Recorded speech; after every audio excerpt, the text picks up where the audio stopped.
Yan. Ito, Ate Sam, oh. May gift ako sa'yo kasi wala ka ng gamot. Open mo.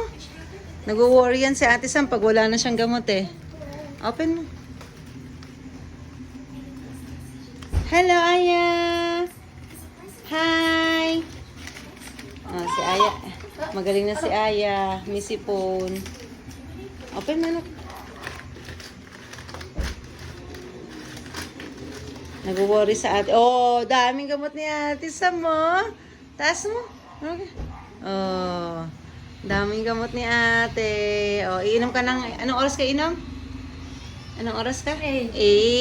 Very good. Oh, sige. Oh, bye-bye na. Bye-bye. Bye-bye. Bye-bye. Bye-bye.